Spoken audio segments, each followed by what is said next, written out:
I've always taken it as a given that Irish mythology predated the arrival of Christianity in Ireland. Because surely those early Christian scribes, who were the first to record these strange, sacrilegious tales, did so for posterity's sake. They were preserving a cultural curiosity. Then an Irish documentarian with a bag on his head got me thinking, what if those early Christian scribes just made everything up? I recently watched Blindboy Boat Club's documentary, The Land of Slaves and Scholars, and first off, I highly recommend it and all of Blindboy Boat Club's work for that matter. He is at the forefront of re-examining and dissecting Ireland's cultural history, and unlike me, he is actually Irish and has a real connection to the land. Meanwhile, I'm an Irish mythology fanboy from outside Boston who played folk music and studied the humanities in Montreal, and who is now in a shed in San Jose. But hey, Blindboy and I are both about the same age, we both use pseudonyms, and we're both on the spectrum. I bring that up because, as Blindboy pointed out in The Land of Slaves and Scholars, many of the early Irish Christian scribes, who were effectively employed as human photocopy machines and who lived in remote, socially isolated conditions, were likely neurodivergent. Blindboy acknowledges that he would probably thrive in such a role, and I feel the same way. My first pay-the-bills job after getting my bachelor's degree was freelance writing. I worked alone from my third-floor apartment, and over the course of a couple years, wrote thousands of articles on all sorts of random shit. So yeah, Tower Scribe would have been my dream job. But let's back up a bit. Prior to the 5th century, Irish mythology was a purely oral tradition. The bard, the ogham, the filly, the shanachui, all of these categories of Irish storyteller relied on memorization. Then came Palladius and Patrick and Brigid and the monasteries and the monks and the towers and the writing, so much writing, and most of it copying. Those gospels weren't gonna spread themselves, but at some point, the Irish myths were transcribed. And while those original transcriptions have been lost to time, thankfully they were also copied and copied and copied, which is how, for example, sections of the great Irish epic, the Tanbo Culnia, or Cattle Raid of Cooley, ended up in the 12th century manuscripts, the Book of the Duncow and the Book of Leinster. Now, it's tempting to think the medieval Irish manuscripts perfectly preserve the Irish myths, that these are the very same stories that had been circulating orally in 5th century Ireland. But it's clear the Christian scribes took some liberties, like adding chariots to the Tanbo Culnia. Yeah, I said it, there were no war chariots in ancient Ireland. And yes, I know they had them in ancient Celtic Britain, but we have no archaeological evidence for their use in Ireland. Go watch my video.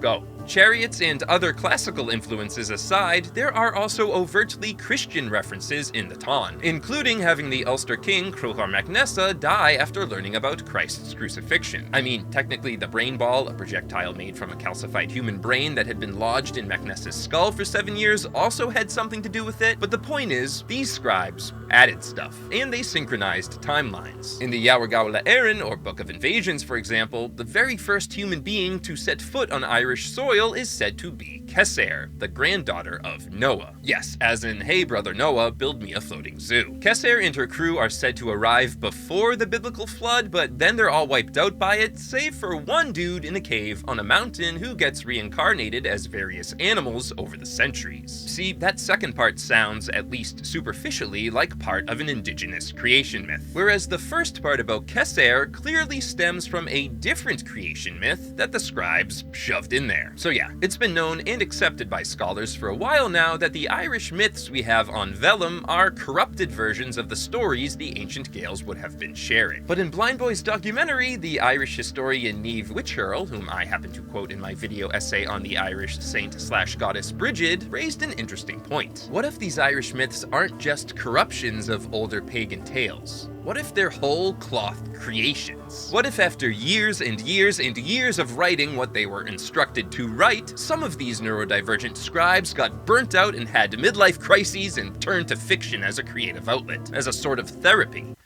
Okay, this is really starting to hit close to home. It's not inconceivable that some or all of the Irish myths handed down to us, including the Yawargawla Éireann and the Tuan, were invented by the scribes. That these scribes were pulling not from some communal storytelling tradition passed down for centuries or millennia, but from their own imaginations. To which I would say, impressive. because these stories are great. But, and this is a pretty big but, even writers of fiction can be influenced by legend and folklore. Just look at Tolkien or Lewis, both of whom borrowed liberally from Irish mythology for their fantasy novels. So even if these neurodivergent Christian scribes were inventing these stories, which scholars would later categorize into 4 cycles, mythological, Ulster, Fenian, and Kings, it's clear that a lot of local flavor seeped in. In fact, the obsession with geography in many of these stories, the obsession with the land, makes me think that there is an indigenous pre-Christian element there, however obscure. One need only read the Dín Shenhas, or Lore of Places, to uncover the deep connection between Irish stories and Irish geography. It's in the title. And as Blindboy pointed out in The Land of Slaves and Scholars, a case can be made that the Irish myths were first truly written down in the geography. Or rather, there are certain geographic features that hold the stories for the storytellers. And no, I'm not talking about Ogham, also known as the Celtic tree alphabet, which was used in Ireland back in the 4th century and likely even before that. The Gaels would inscribe Ogham hash marks on wood and stone columns, but to be sure, that alphabet isn't ideal for conveying lots of information. You'd need a lot of columns to tell an entire story. So what Blindboy proposes is that ancient storytellers would memorize the myths, but the landscape was also there to jog their memories. And the first example that popped into my mind when I considered this was that big hunk of rock on County Cork's Beara Peninsula, the Hag of Beara, and how the sight of that rock might have once inspired ancient bards to recite the ancient Irish poem, The Lament of the Hag of Beara. And don't even get me started on all of the other rocks and megaliths that dot the Irish landscape, because as I've explored, each and every one of them has a story to tell. The Brú na Bóinne, home of the Newgrange Monument, tells the story of the Irish Allfather, the Dagda, and his son, the Irish love god Angus. Cra Cruachan tells the story of the Morrigan, Irish goddess of fate, battle, and sovereignty. Tech Tuan, now known as Bull Rock, tells the story of the Irish death god Dawn. Awen Macha tells us of the reign of Cruchar MacNessa and his champion Cuchulainn, and the list goes on. So in conclusion, no, the Christian scribes didn't invent Irish mythology. Because to invent Irish mythology would have been to invent the island of Ireland itself and to build each and every one of its Neolithic monuments. The dolmens, the cairns, the tumuli. But at the same time, there's no denying that the Christian scribes have a complicated relationship to this presumably pagan body of work. Without their efforts, we wouldn't have these stories at all, even if they are copies of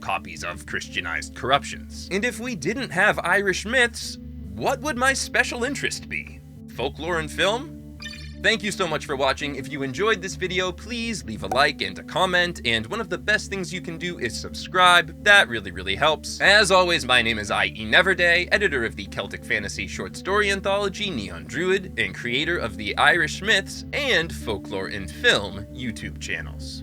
Thanks for coming out.